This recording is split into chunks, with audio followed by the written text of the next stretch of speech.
Direto acontece comigo. Tem dia que eu tô querendo ler quadrinho na boa, entender a história, começo, meio e fim, como a gente tá acostumado, mas tem dia que eu quero pirar. Tem dia que eu quero ler alguma coisa que me tire do mesmo, que me tire da rotina, que me leve pra novas experiências, mesmo que eu não consiga entender todos os detalhes da história. Se você tá a fim de pirar na batatinha, eu selecionei 10 quadrinhos pra você neste programa, que com certeza vão te trazer uma experiência de leitura completamente nova e certamente muito maluca. Alguns desses quadrinhos são até difíceis de resenhar e até de indicar, dado o seu caráter completamente subversivo em relação a narrativas mais convencionais. Independentemente disso, é inegável que cada um desses quadrinhos vai te trazer uma experiência quadrinística completamente diferente, mostrando que os quadrinhos são sim uma mídia muito capaz de trazer novas perspectivas pra você. Então vem com o Shailon que você passa de ano aqui no canal BBHQ, você vai pirar das ideias. Vamos nessa! Salve galera, Shailon na área, mais um programa aqui no canal BBHQs, o canal mais feliz da internet, porque aqui o nosso assunto é quadrinhos. Seja muito bem-vindo, seja muito bem-vinda, já chega sentando o dedo no like, se inscreve aqui no canal. Deixa eu te dar um recado muito importante, tá chegando a hora de um mundo de promoções no Prime Day, e pra você não perder nada, você precisa estar no nosso canal de Telegram. No canal de Telegram BBHQs, todos os dias você recebe centenas de quadrinhos em promoção, pra você completar aí as suas coleções de maneira muito mais econômica. E durante o Prime Day, esse volume de promoções aumenta significativamente e o meio mais rápido para você aproveitar todas essas promoções e outras é no nosso canal de Telegram. Então já vai anotando aí no seu caderninho aí o que você vai comprar na próxima promoção. Quem tá acostumado a ler quadrinho europeu já ouviu o nome de Moebius. E ele é um dos caras que ficaram conhecidos por produzir obras muito singulares. Agora, quando ele junta com outro maluco chamado Alejandro Jodorowsky, aí a chapa esquenta mesmo. Eles trabalharam em vários projetos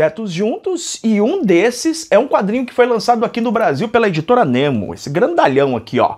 Quadrinho chamado Garras de Anjo. Esse quadrinho, que até se confunde um pouco com um livro ilustrado, fala sobre liberação sexual, mas de um jeito completamente inusitado e maluco. O Jodorowsky, que ainda continua produzindo, sempre se mostrou um grande adepto da liberação sexual, entendendo na sexualidade uma forma realmente de alcançar novos níveis de consciência. As suas obras sempre estão carregadas desse tema, mas aqui o que ele faz é completamente maluco, junto com Moebius, que é outro doidão. O material é recheado de imagens bizarras e textos que nos levam para um tipo de poesia muito particular. Se você tá a fim de ler um quadrinho bizarro cheio de temáticas de Sharon Flyndes, esse material é para você. Próximo da minha lista é um quadrinho da editora Pipoca e Nanquim, eu me refiro a Conto de Areia. Esse trabalho aqui foi criado a partir de um roteiro original do criador dos Muppets, o Jim Henson. E aqui a gente vai acompanhar uma história completamente inusitada, com uma arte simplesmente maravilhosa, tá? Do Ramon Pérez, que faz um quadrinho muito bonito, cheio de cores vibrantes, onde a gente acompanha uma jornada enlouquecida desse camarada que sai correndo em velocidade desabalada, atrás não se sabe bem do que. Ele precisa chegar num certo ponto e ele vai trombando com pessoas do mundo do cinema, com animais, ora ele tá no meio do mar, ora ele tá numa praia,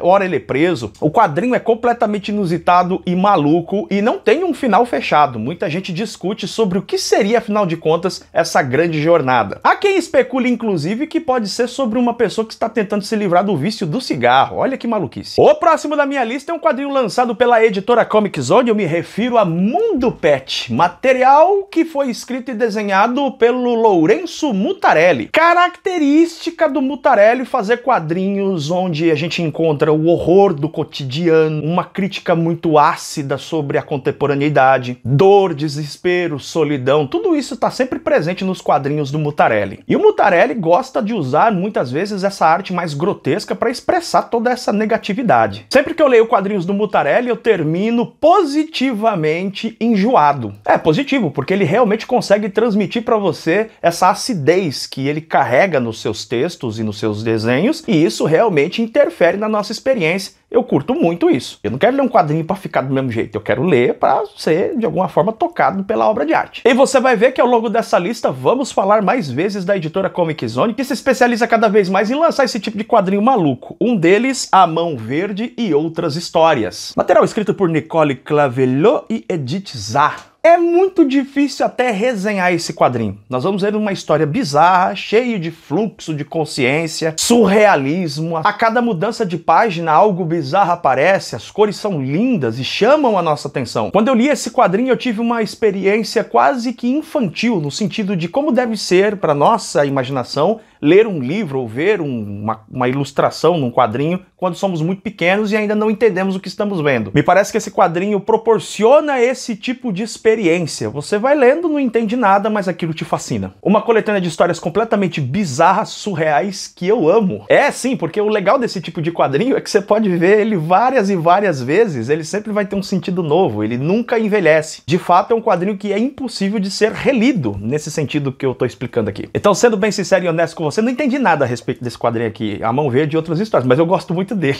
E mais um da editora Comic Zone, não tem jeito, eles lançam quadrinhos muito bizarros mesmo, e um deles que foi lançado recentemente, O Menino Larva, do Pedro Mancini. O quadrinho até tem um roteiro inicial, é um garoto que está procurando a sua própria identidade no seu avô, mas a sequência de imagens bizarras parecem brotar da mente, parecem brotar da imaginação e da maluquice desse garoto e também do seu próprio avô, que num certo sentido é ele mesmo. E sem dúvida o material carrega também a sua dose forte de terror. Então um quadrinho completamente sinistro, esquisito, estranho. Na nossa lista temos um lançamento, a editora Darkside acaba de lançar esse quadrinho aqui do sueco Erik Svetoft. O quadrinho em questão é Spa. Aqui nós vamos acompanhar uma galera que vai para um spa. Esse spa tem os seus espaços, né, para pessoas mais ricas, pessoas menos ricas, mas em geral é um lugar muito refinado. Há um vazamento de esgoto nesse lugar e tá todo mundo muito preocupado. A gente conhece o diretor desse spa, que é alguém muito ligado à produtividade, a fazer acontecer o trabalho ali, e que exige bastante dos seus funcionários, inclusive humilhando um dos rapazes que teve alguns comportamentos inadequados. Podemos perceber também que vários hóspedes têm atitudes bastante arrogantes e agem muitas vezes de uma maneira completamente fria e até mesmo calculista, não se deixando sensibilizar até quando tudo em volta deságua, literalmente. À medida em que avançamos, o quadrinho vai ganhando uma densidade em termos de absurdidade, de horror, a lá Junji Ito. A experiência aqui é de um horror angustiante e sem dúvida carrega elementos de crítica social, mas é extremamente positivamente, divertidamente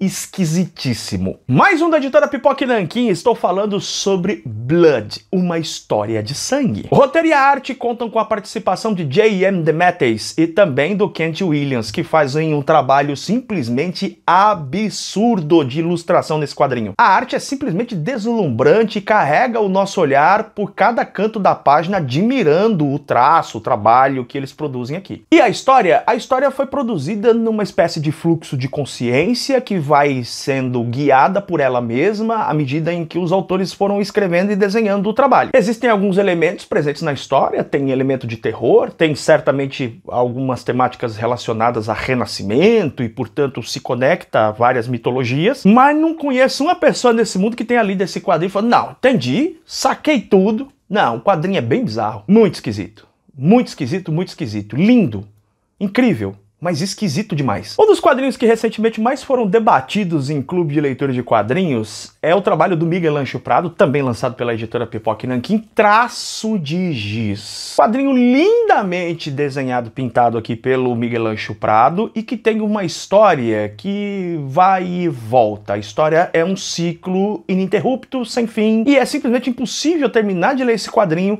não recuar algumas páginas para ver em que ponto você perdeu a charada. Eu sei que é meio esquisito isso que eu tô falando, mas o quadrinho parece ser inteiramente um plot twist, porque ele tem um tipo de roteiro circundante nele mesmo. É um quadrinho com uma estrutura narrativa muito peculiar. Conheço várias pessoas que se deliciam debatendo esse quadrinho, discutindo sobre o que seria, afinal de contas, esse trabalho, qual é a explicação final, qual é a resposta para esse quadrinho. Aliás, os quadrinhos do Miguel Ancho Prado sempre fazem a gente pensar um pouco. Eu gosto muito desse cara. Próximo da minha lista é um trabalho do Jorge Zentner e do Rubem Pelerreiro, uma coletânea de histórias lançada aqui no Brasil pela editora Trem Fantasma.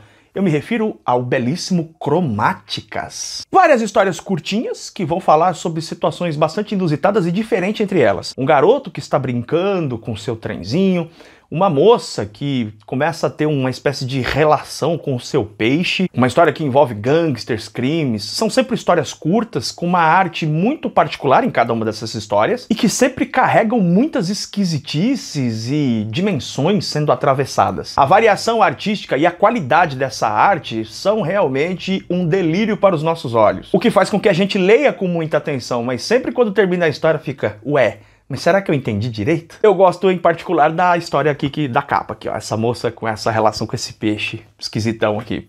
Baita história legal. Ao contrário de muita gente, eu sou fã do Grant Morrison. Pra mim ele é um baita de um escritor de quadrinhos, muita criatividade e que utiliza muitas referências para enriquecer seus trabalhos. Mas é inegável que às vezes essa quantidade de referências pode inclusive nos atrapalhar na apreciação do material. Eu concordo com isso. Interessante é que essa perspectiva do Morrison de escrever coisas esquisitas varia de trabalho para trabalho.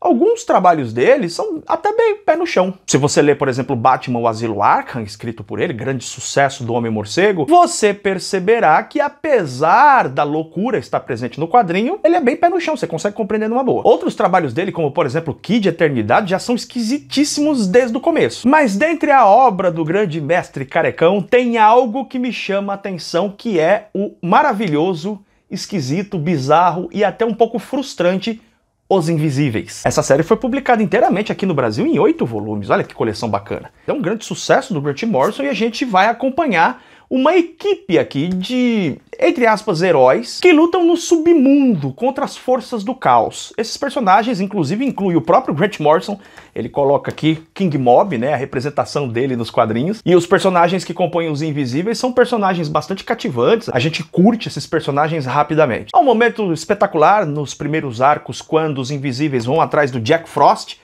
que é a encarnação do próximo Buda, e é sensacional como se desenvolve o momento de iluminação do Jack Frost, é sensacional. O quadrinho te prende rapidamente porque é o puro suco da Vertigo ali dos anos 90, cara, o quadrinho realmente te prende. Você fica muito interessado em saber mais sobre a equipe, sobre os vilões. Inicialmente o material parece até uma espécie de upgrade do que o Grant Morrison tinha feito anos antes com a Patrulha do Destino. Mas acontece que à medida em que a gente avança pelo material, vamos percebendo que o Morrison começa a usar cada vez mais referências, e essas referências já são de cultura underground, de cultura de vanguarda. Ele vai pegando coisas realmente muito obscuras para colocar dentro da narrativa. E à medida que você avança, você começa a se perder. Chega um determinado ponto nos Invisíveis que você não tá entendendo mais nada. E olha que eu já li 2 vezes inteirinho os Invisíveis. Tem um ponto da narrativa que você se perde totalmente. No final vai ficando a coisa meio capenga. Capenga porque é intrincada, hermética, fechada demais, esquisita demais. A série dos Invisíveis, infelizmente, está esgotada nesse momento, mas os outros quadrinhos não. Então eles estão todos aqui na descrição do vídeo para você poder aproveitar. Tá a fim de dar umas viajadas malucona com quadrinhos? Esses que eu te indiquei com certeza vão satisfazer o seu apetite por maluquices. A gente se vê pra ver mais um programa aqui do canal BBHQs. Beijo enorme no seu coração. Tchau, tchau.